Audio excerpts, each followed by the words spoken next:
Hey, what the hell is happening here? The first thing that comes out of my husband Jake's mouth is yelling and screaming. What on earth are you yelling about?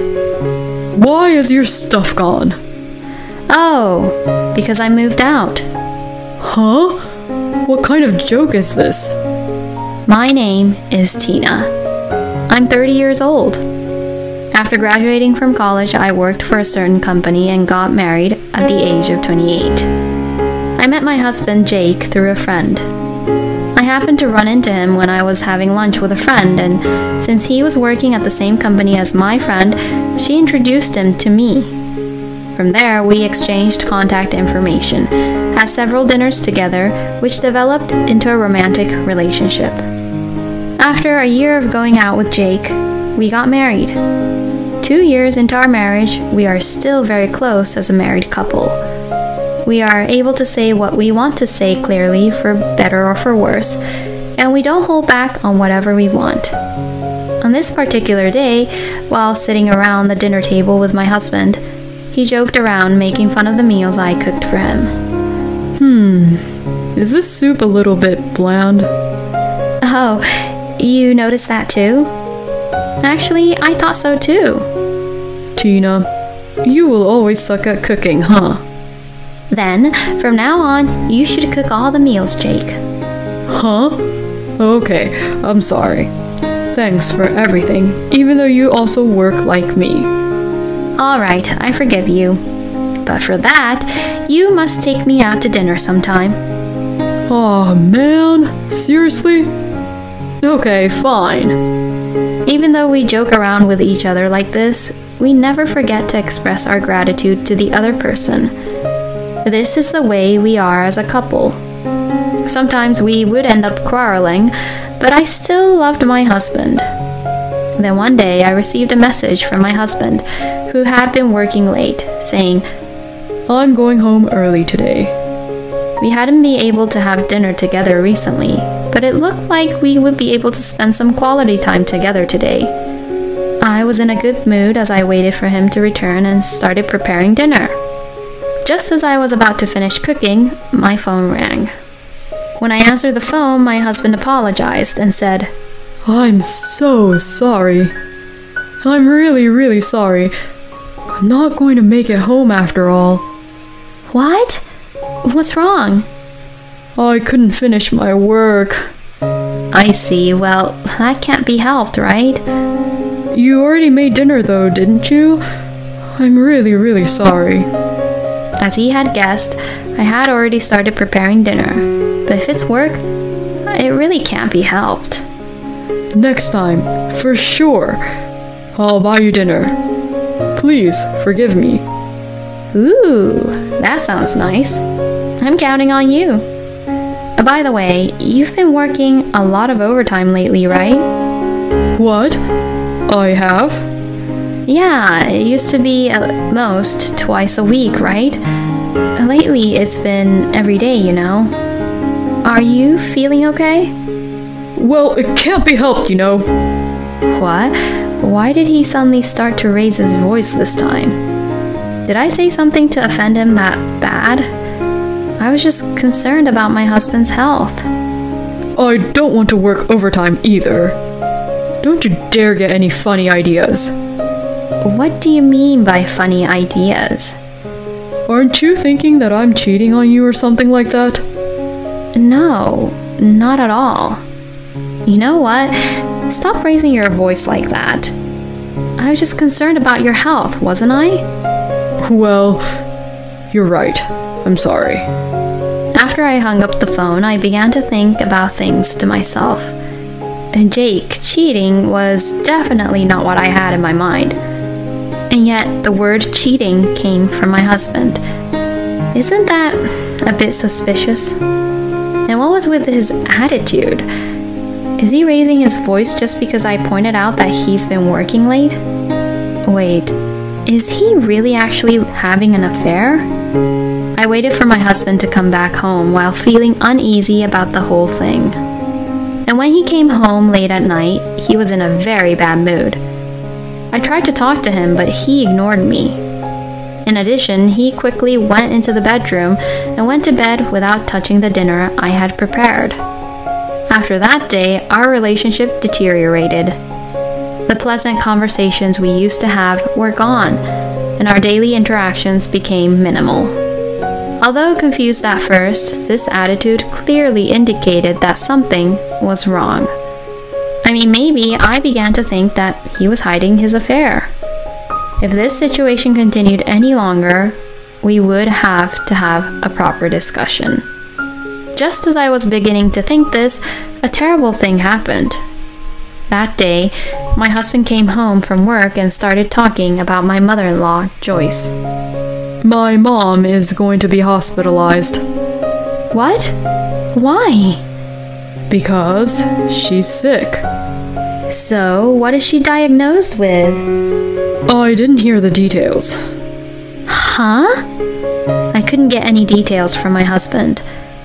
I picked up my phone and tried to contact my in-laws. Stop it! My husband took my phone while shouting loudly again.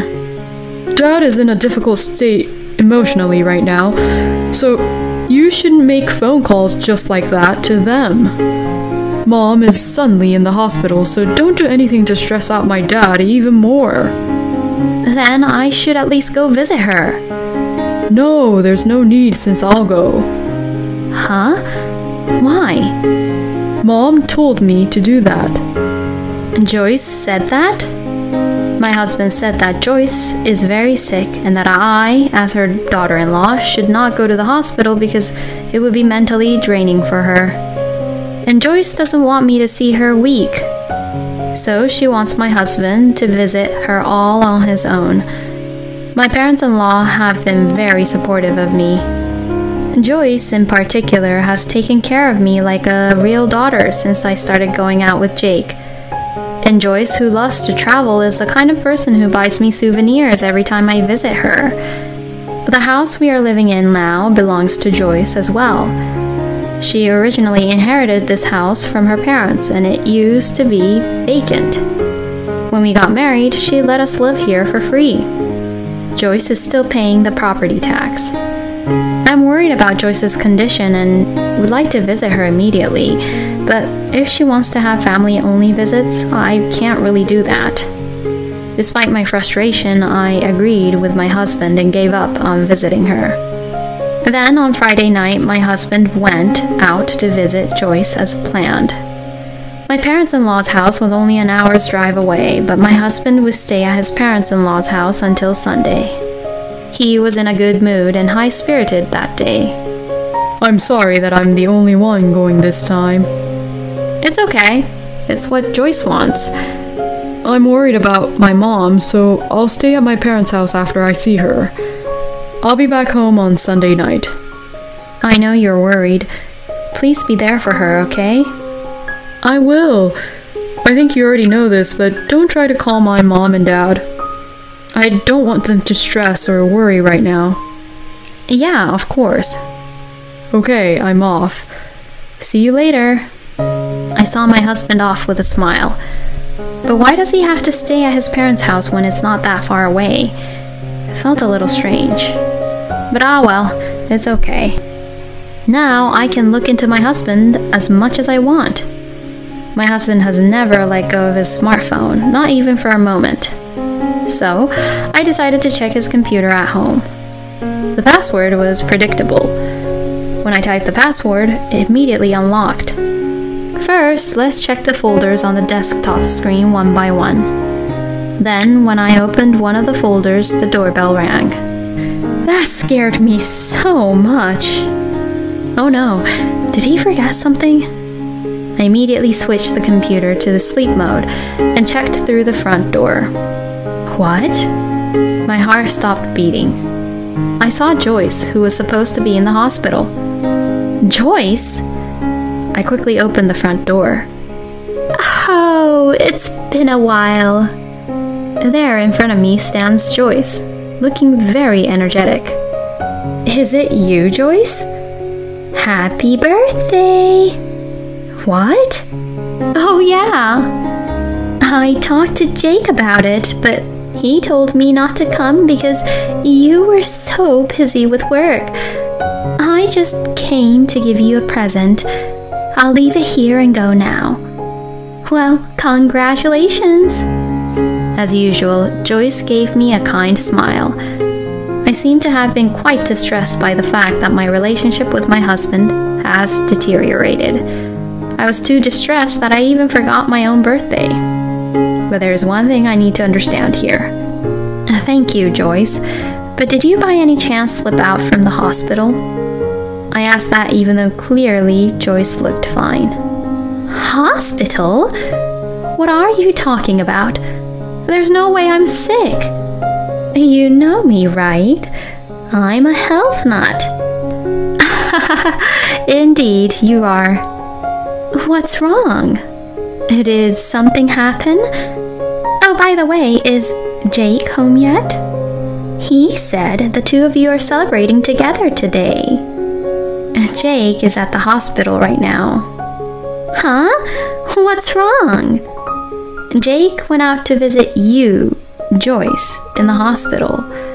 He even said he would stay at your house until Sunday because he was worried about you, Joyce. Wait a minute. Joyce took out her phone and started calling my father-in-law. Then, after contacting him, Joyce opened her mouth with a serious look on her face. Jake didn't come to our house. My son lied to you, Tina. I didn't know what to say and fell silent. Oh, Tina, it's okay.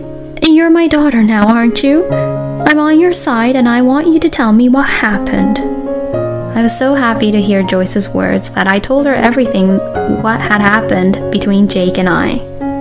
And when I went through my husband's computer with Joyce, I found a photo of him with his mistress in a folder.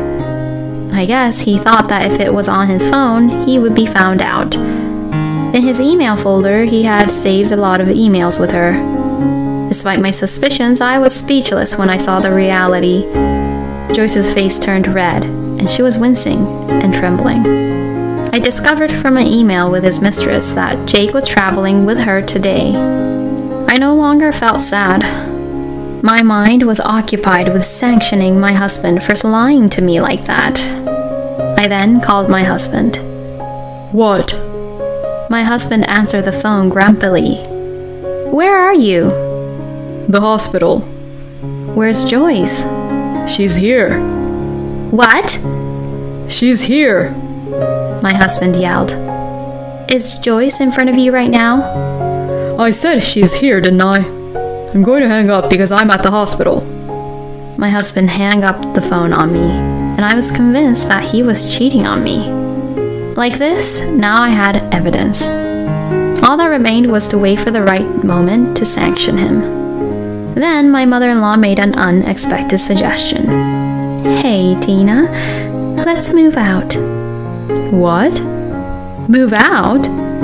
This house is in my name and I'm the one who decides who will live in it. Don't worry, I will definitely protect you, Tina. So I decided to move out under Joyce's suggestion. I immediately packed my belongings and was allowed to move in with my in-laws for the time being. A few days later, I received a phone call from my husband, who had returned from his trip with his mistress. Hey, what the hell is happening here? The first thing that comes out of my husband, Jake's mouth, is yelling and screaming. What on earth are you yelling about? Why is your stuff gone? Oh, because I moved out. Huh? What kind of joke is this? I'm tired from visiting my mom at the hospital. My God, where the hell are you? I'm at your parents' house. What? I told my husband about everything. I told him that I had already discovered that him visiting Joyce in the hospital was a lie, and that I already had proof of his affair. Understanding that everything had been exposed, my husband began to apologize immediately. I'm sorry. I was seduced by that woman, and I did it just for fun. It was nothing serious. Since it was just for fun, you're not thinking about divorce, are you? You'll forgive me, right? I'm fed up with my husband, who is always making excuses for his crappy apology in an attempt to somehow get away with this. There's no way I'll ever forgive you, okay? It's disgusting that you even told the worst lie about your own mother being in the hospital and cheated on me, isn't it? No, please listen. Don't you dare make any excuses. It's a fact that you cheated on me, right? That won't change. I will never forgive you. I'll make you pay alimony, for sure. Don't ever get involved with me again, you asshole. I hung up the phone and set my husband's number to block any incoming calls from him. After that, my husband visited my parents-in-law's house, but they easily dismissed him at the door. My husband was cut off from the family ties from his own parents. After the divorce was finalized, my ex-husband rented a low-rent apartment and struggled to make ends meet. Simultaneously, I retained a lawyer and filed a claim for alimony against the ex-husband and his mistress. With all the solid evidence I had, I was able to make them pay exactly what they owed me. It seems that my ex-husband's mistress was an employee from the company he worked at, and she just joined the company. They were rumored a lot within the company, and his mistress quit work in the end because she couldn't take it anymore. My ex-husband also got cold shoulder from his co-workers. It is probably only a matter of time before he quits the company. How is he going to live with the financial difficulties he is already facing due to the alimony payments? I don't think he has a bright future ahead of him. But, well, it's none of my business. And I was finally able to move into my new house recently. Tina, please come visit me again anytime. When I moved out, Joyce would say these warm words to me. Thank you so much for taking care of me. You are my precious daughter. Thank you. Although I didn't have a good married life with my ex-husband, I still have a good relationship with Joyce. If Joyce ever has any problems in the future, I would like to support her fully. Thank you for watching until the end. Please subscribe to our channel. See you in the next video.